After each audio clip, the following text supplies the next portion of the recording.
నమస్తే welcome to AP 23 news. ఇక details చూస్తే గత వైసీపీ ప్రభుత్వం చెట్లను నరికివేయడమే పనిగా పెట్టుకుందని, వారికి చెట్ల వల్ల కలిగే ప్రయోజనాలపై కనీస అవగాహన లేదని ముఖ్యమంత్రి చంద్రబాబు తీవ్ర స్థాయిలో విమర్శించారు.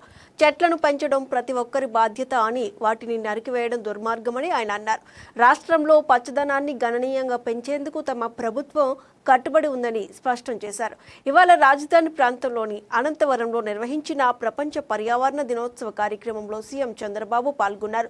ఈ సందర్భంగా ఆయన ప్రసంగిస్తూ గత ప్రభుత్వ హయాంలో పర్యావరణ పరిరక్షణను పూర్తిగా విస్మరించారని ఆరోపించారు. గత ముఖ్యమంత్రి హెలికాప్టర్లో ప్రయాణిస్తుంటే కింద ఉన్న చెట్లు ఎగిరిపోయావని సెటైర్ వేశారు. కానీ ఇప్పుడు తాను ఉప ముఖ్యమంత్రి పవన్ కళ్యాణ్ పర్యటిస్తున్నప్పుడు ఒక్క చెట్టు కూడా నరకడం లేదని ప్రజలు గమనించాలని కోరారు. కొన్ని దేశాల్లో చెట్లను నరికితే శాశ్వతంగా జైల్లో పెడతారని, చెట్టు నరకాలంటే ప్రభుత్వ అనుమతి తప్పనిసరి అని చంద్రబాబు గుర్తు చేశారు. చెట్టు నరికితే మనిషిని చంపినంత నేరంగా పరిగణించి చర్యలు తీసుకునే పరిస్థితులు ఉన్నాయని అన్నారు. చెట్లు పెంచడం మనందరి బాధ్యత, చెట్లు నరకడం అత్యంత దుర్మార్గమైన చర్య అని ఆయన పేర్కొన్నారు. వాళ్ళకి చెట్లు అంటే తెలియని గవర్నమెంట్ అది.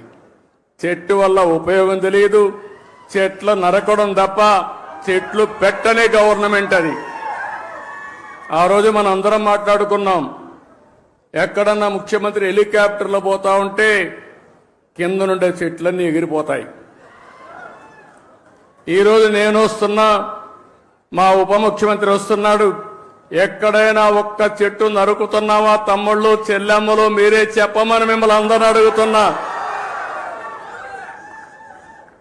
చెట్లు పెంచడం బాధ్యత, చెట్లు నరకడం దుర్మార్గం.